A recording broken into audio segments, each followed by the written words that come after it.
Caafu qulqulluu keessan baafadhaati Yohaannis boqonnaa 12:20 kaafnee amma 26 isa jiru wal wajjin dubbii sagalee Waaqayyo suuta jennee ofii keenyaaf boruu keenyaaf akka ta'u itti yaadne macaafa qulqulluu maal jedhaa jennee hundi macaafa qulqulluu akka dubbisnu akka barannu namana warroonni argattan Yohaannis boqonnaa 12:20 irraa kaasee በባህሉ ሊሰግዱ ከወጡት አንዳንዶቹ የግሪክ ሰዎች ነበሩ። እነርሱም ከገሊላ ቤተሳይዳ ወደሚሆን ወደ ፊልጶስ መጥቶ ጌታ ሆይ ኢየሱስን ልናይ እንወዳለን ብሎ ለመኑት። ፊልጶስም መጥቶ ለእንድርያስ ነገረው። እንድርያስና ፊልጶስ መጥቶ ለኢየሱስ ነገሩት። ኢየሱስም መለሰላቸው እንዲህ ሲል የሰው ልጅ ይከብር ዘንድ ሰዓቱ ደርሷል። እውነት እውነት እላችኋለሁ የስንዴ ቅንጣት በምድር ወድቃ ካልሞተች ብቻውን ትቀራለች፣ ብትሞት ግን ብዙ ፍሬ ታፈራለች። ነፍሱን የሚወድ ያጠፋታል፣ እርሱንም በዚህ ዓለም የሚጠላ ለዘላለም ሕይወት ይጠብቃታል። የሚያገለግለኝ ቢኖር ይከተለኝ፣ እኔ ባለሁበት አገልጋዬ ደግሞ በዛ ይሆናል። የሚያገለግለኝ ቢኖር አብ ያከብረዋል። ነምኒ ነተጃጅሉ yoo jiraate abbaan isa ulfeessaa jedha. Xiyyeeffannoon koo lakkoofsa 24, lakkoofsa 25, lakkoofsa 26 garuu mata duree du'uudhaan jireenya haaraa jalqabuu isa jedhu wal wajjin baranna. Du'uudhaan jireenya haaraa jalqabu በመሞት አዲስ ሕይወት መጀመር du'uudhaan jireenya haaraa jalqabu isa jedhu namni tokko ergi du'eedhaa booddee jireenya haaraa jalqaba. Namni tokko isa jedhu barachuudhaaf du'anii jireenya haaraa jalqabu jechuun maal jechuu akka ta'e duraan dursine dhugaan dubbii sagalee Waaqayyoo maal akka jedhuu fi gooftaan keenya fakkeenya fudhatee yeroo nu barsiisu maal akka nu barsiisaa jiruu fi maalirraa akka sirrannu akka inni barbaadu bara deemuudhaaf Yesuus iddoo kanatti kan inni dubbatu waa'ee du'asaa yeroo barsiisu የስንዴ ቅንጣት እጅግ sanyii qabatee lafatti buutee yoo du'uudhaa baatte kophaa ishee haftee ብቻውን ትቀራለች። መሬት ላይ ወድቃ ካልሞተች ብቻውን ትቀራለች። ለፈረ ቡቴ yoo du'uudhaa baatte maal taati? kophaa ishee hafti። yoo duute garuu ija baay'ee hin godhatti, du'uudhaa booddee ija baay'ee godhatti jedheetu fakkeenya kana yeroo dubbatu Yesuus waa'ee du'asaa yeroo dubbatu sodaachaa roqomaa wayyoo jechaa itoo hin taane du'uusaa Yesuus yeroo ibsu itti gammadaa du'asaa akkamitti hikkatee akka nama makiinaa yaabbatee gara biyya guddaa tokko dhaqu, akka nama sargii dhaqu, akka nama waltajjii kabajaa dhaqu, akka nama iddoo ulfinaa dhaqutti du'uusaa itti gammadaa dubbate malee namni du'u gammadaan dubbatu waan ta'e inni garuu du'uusaa gara ce'umsaatti, gara caalutti, gara guddinaatti, gara kabajaatti akka ta'etti kana kan inni haasa'u malee waa'ee du'asaatii kana yeroo dubbatu Yesuus yaaddaa abdii kutaa wayyoo jechaa miti. Du'uusaa kabajatti hikkate yerootti ilmi namaa jedha. Sanyii yeroo kun yeroo isaan dhufanii Indiriyaasii fi Filiiphoos dhufanii jarreen tokko warri kaleessa sin barbaannu jedhan, warri kaleessa si dhiibaa turan, warri Giriikotaa beekumsa sammuu isaaniitti warri hamanan, warri nuti hin dandeenyen beekne jedhan barri fidee harka keerratti kuffiseera. Amma fedhiin isaanii inni guddaan sitti amanuudha. Warri Giriikotaa kuni si dhokko beektanigaa isaan dandeettitti amanu, beekumsatti amanu, waa uumuutti amanu. Jarreen kun akka salphaatti gooftaa kan hin amanan ilma hanaasichaa jedhu Yesuusin baay'ee tuffatu waan baay'ee gadi qabanii fi oolanii bulanii ka'oon erga sareen waraabessi darbe booddee sareen dutti akkuma jedhamu san erga Yesuusin akka salphaatti argachuun hafe erga Yesuus tajaajila isaa waggaa 33 fi ji'a 6 muree dachee kanarraa gara iddoo dura tureetti gara Waaqayyo waan nama tokko jireenya isaa geeddaraa. Ameen. Mi'a nan jijjiira madame gujee dhagara Gabriel chanjira waaqayyo afura du'aa tokko afura tolchina jedhu du'e tokko waaqayyo iddootti deebisa waaqayyo alfaatu kanaaf erga inni tajaajila isaa xumuree itti boqotee keessa deemuudhaa ka'e carraa Yesuusin argachuu hin dandeenyetti akka kaleessa Yesuusin argatanitti carraa argachuu hin dandeenyetti saatiin gubbaa dhufanii bakka amma ከዚህ በኋላ ከክርስቶስ ጋር መኖር ይመችናል ከነቦቴ ከኑመር beekumsa keenya dandeettii keenya toontaan Yesuusin xamanne harkuu barbaanneerraa of tolummaan keenya nun baafne qilleensa kana to'anne qilleensa gubbaatti ji'a gubbaatti urjii gubbaatti biiftuu gubbaatti mana jaarra jennee waan gurguddaa tanbalaasamneera ta'uyyuu garuu we are no success there is no joy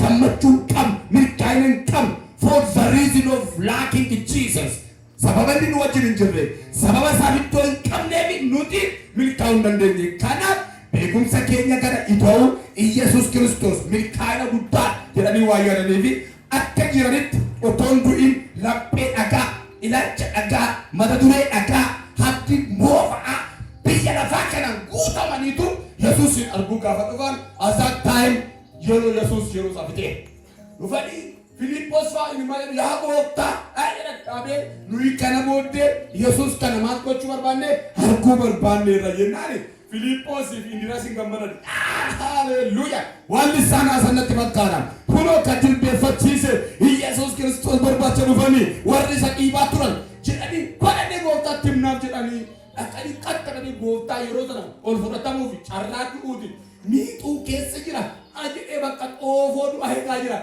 inni gara ulfinatti deemuudhaaf fooksaa kana keessaa ba'ee kana booddee gara jireenya ulfina abbaadhaan isa qixxeessu achi deemuudhaaf jira waan ta'eef saatii inni amma gara ol deemu malee saatii inni waa'ee namaa yaaduu dhiisetti saatii inni kana booddee fooniin deebi'anii isa arguun xumurametti dhaqanii Filiphosii fi Indiriyaas kana Filiphosii fi Indiriyaas afur qulqulluu waan hin dhufneefi waa'ee Yesuus kana ibsuuf hin dandeenye kana booddee koo Yesuusin argachuu hin dandeessanii inni koo bakka yeroo isaa fixateera jedhanitti himne ammayyuu isaaniif hin galle waan ta'eef dhaqanii Yesuus jedhan dhoo jennaan warri kaneessa simidhaa turan warri kaneessa sireebaa turanii bakka amma dhufanii akka keetti gufaniiru warri Giriikota si arguu barbaadan naan Yesuus dhaqanii Yesuus hin magaluuni si arguu barbaadan jarreen naan Yesuus ay Yesuus kana abbaa dhimaan kaayoo isaatiin jedhe dhugugeettaan dabarbacha dhufanii jenneen ajjene yeroo saare yeroo ilma namaa argammitee anaaf yeroo kun yeroo gammachuuti jedhe Yesuus haleluuyaa yeroo gammachuuti anaaf jedhe yeroo kun yeroo maaliiti yeroo gammachuuti jedhe maalinaan jireenya akka keessanii kan jireenya siqaayii kan jireenya tuffatamuu kana dhiisee yeroo gara ulfinaatti ol deemuudha malee yeroo warra Giriikotaa gabbaru miti amma warra Giriikotaatti dubbiin dabalee akka dhedhaan lafa jiru akka dhedhaan isaa wajjin nyaatu akka yeroo dhuguyyuu kan na nagarree amma immoo itti ulfaateera anamma nan deema na arguun immoo dirqama natti amanuun immoo dirqama hennaa na argan kan natti namanne otoo nan argin immoo akkamitti natti amanu yaa jireenya Giriikotaa kana booddeedhe otoo lafarra jiru otoon akka isaanii biddeen nyaadhu otoon akka isaanii dhukkubsan otoon akka isaanii jiraadhu kan natti namanne erganan deeme immoo Yesuusitti amaneedha meereeru na arguun danda'anii amma kana booddee andu'ee akkuma iddoo goduritti deemuudha ka'e isaanis du'uu qabu du'anii malee arganii mee fakkeenya sinii fudhaadhe egaa qamadii biyyuun birichi dhufe biyyuma dhaasutu dhufe miti kanaafuu beektee irdaataa nu feedu irdaataanis haa ta'u nu radda'eera Yesuus irdaataanis haa ta'u kamiin isaa dhufu namni waan barbaade haa jedhu wangeelli kun dhuguma iyyuu akka sana kumtaala keessatti dhokatee haa dhufu beekoni garuu na fayyadeera na fayyiseera Yesuus maqaan Waaqayyoo alfaatu kana booddee itti deebi'anii ennaan na argachuun nu faata siniin jedhee adda raasuun yakkaabbidaa jedhe awoo raasuun yakkaabbidaa Yesuus raasuun ካላካበደ ማን ራሱን ያካብዳል ተናግሮ እንደተናገረ ማድረግ የሚችል ጌታ ካለ ማንንም ዕዳ የማይጠይቀው ጌታ አጀሰጉ ማገንን ጋፈጣነ እንዲ ከዶ ቢደኛ ይቶም ጀዳ አማ የሮሳሌ ይየና የታታራባኒያ የሮደምና አርጉ ቢቴሬ ናአርጉ ዳፍከና ቦዴ ፈያና አርጉ እንጅሩ እነ አከን ታኡ ጅሩ ከና መታውቱ ናርጋል አተም jireenya biyya lafaa kana gubbaa innaa jiraatu akkana jiraadhetti nama jiraate ishi iddoo dhaquudhaaf immoo akkanaan du'etti nama du'e akkan awwaalametti nama awwaalametu dhufee achitti na arga malee akka salphaatti na arguun hin danda'amu siniin jedhee jennee akkamitti ennaan qamadii qotu jira. Qamadii qotu waan ta'eef waan sammuun nama hin beekne namatti dhufu waan ta'eef Yesuus akka jedhe sanyiin qamadii meereen hiireen beeku sanyii qamadii na numiti kana mashurruufi baasaa numiti kana mashurruufi bakka sintu beeka waan ta'eef dhaggeeffadhaadha. Waan hojjettaan otoo seera isaan beekin hojjechuun sirrii miti jedhan sanyii qamadii eenyaan caalqabamaa ta'uu qabdi gatamuu qabdi jedheen. Gatamuu qabdi akka waan gatii hin qabne akka waan humna hin qabne akka waan hin nyaatamne akka waan sanyii tortoraa taate gootaraa keessaa gabbaate otoo gabareen tokko otoo ijoollee isaa beeloftu otoo ofii isaatii beela'u otoo ofii isaatii gurguratee itti waan barbaade gochuu danda'u gadi baasee madaabara keessa fuudhee maal gochuu qaba gatamuu qabdi mana baashii keessa gadi gatamuu qabdi maasaatti gadi gatamuu qabdi ishi yeroo gatamtu sanayyuu immoo yoo waan gatamte fakkaate iyyuu maal ta'uu qabdi jedhee namni tokko duuba deemee biyyoo keessa gadi gashuu qabaadhe innaa shiru dhaqee keessa kan gadi gashu booda keessa kan gadi shi'awwaaf namni jiraachuu qabaadhe maal jennaan gubbaatti yoo hafte yoo simbirrootu nyaataa yoo keessa gadi gadu ta'e gubbaa yoo tetteesse simbirrootu nyaataa kanaaf namni tokko dhufee maal godhuu qaba akka waan jibbee biyyoo keessa gadi galchuu qaba gubbaa yoo teesse waa lamadha tokko allaattii nyaata lammaffaa idda godhattuun guddattuu dheerinaan keessa gagaluu qabdi awwaalamuu qabdi jechuudha. Osee boqonnaa lama dhaxxalee oduu yoo boqonnaa lama kudhachaa ani jaalallee koo gara lafa onaatti maalan godha nan geessa. Jaalallee koo maalan godha gara lafa onaatti nan geessa. Achitti lafa onaatti wanta ishii qabdu jireenya ishii hunda kan keessaa baasee erga nama siifadhee erga kan koo taatee booddee ani doshi duraatti nan deebisa. Kanaaf Yesuus Kiristoos jireenya namoota kana yeroo barsiisu maal jedhaani tokko du'a isaa gammachuutti ulfinatti hiikkachuutti barsiise. Inni lakkoofsa 24 waa'ee qamadii barsiise. Qamadii du'uu qabdi, biyyee keessa gaggaluu qabdi, nama haaraa ta'uuf, ija haaraa ta'uuf, firee haaraa ta'uuf jedhe. Kanaaf nus isinis namni kamiyyuu nama haaraa ta'uuf du'ee biyya lafaa kanarraa du'uu jechuun eenyummaa mataa ofii dhiisuu, siyaasa mataa ofii dhiisuu, of tuulummaa mataa ofii dhiisuu kana jechuun sababii Kiristoos jecha wantoota dhiisuu siin malu wantoota bakka otoo bu'aa sii buusu otoo qarshii sii argamsiisu otoo silxaana sii kennisiisu otoo namoonni baay'een itti si gammadanii Yesuus jecha wanta dhiistu qabaachuu danda'uu qabda. Du'uu jechuun fedha mataa ofii fannisanii kana jechuun walumaa galatti du'uu jechuun wanta biyya lafaa kanarratti bu'aa nuuf qabate hunduma isaa Kiristoosii fi waa'ee jireenya hafuuraa isa waaqarraatiif jecha akka waan gatii hin qabneetti lakkaa'u du'uu jedhama. Waan bu'aa nuuf qabatu otoo jiraanne ittiin nyaanne, ittiin dhunne, ittiin uffanne, ittiin baranne iddoo gurguddaa geenya ture. Haa ta'u malee sababii Kiristoosiif jecha waan marasa dhiibu. Look, waan tokko nga barsiin hima kakuma uffatte deebi'ee Iyyoobiin fudhadhaa. Iyyoob Kiristaan.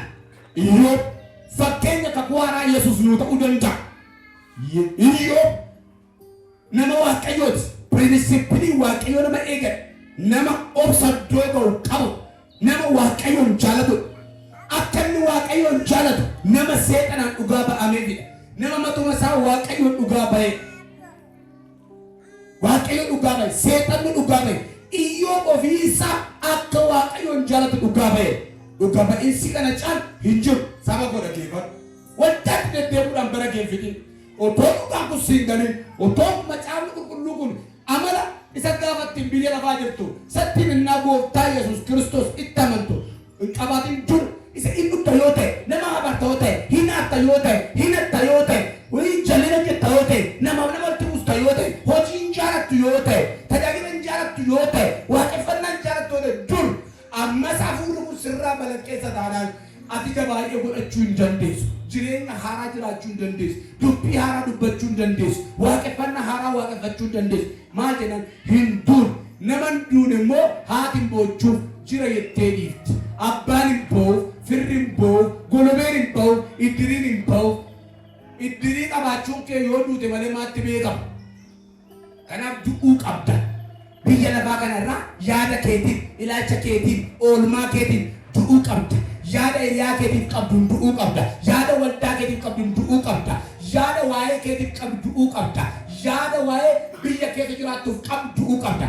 Hamaa yaadda yoo ta'e, kufaatii yaadda yoo ta'e, balleessii yaadda yoo ta'e, of tuulummaa yaadda yoo ta'e, ati duune waan ta'e jireenya ija baay'ee godhachuu, mootummaa Waaqayyoo keessa jiraachuu, qulqulloota wajjin wal arguun, eebba qulqulloonni nyaatan nyaachuu hin dandeessu.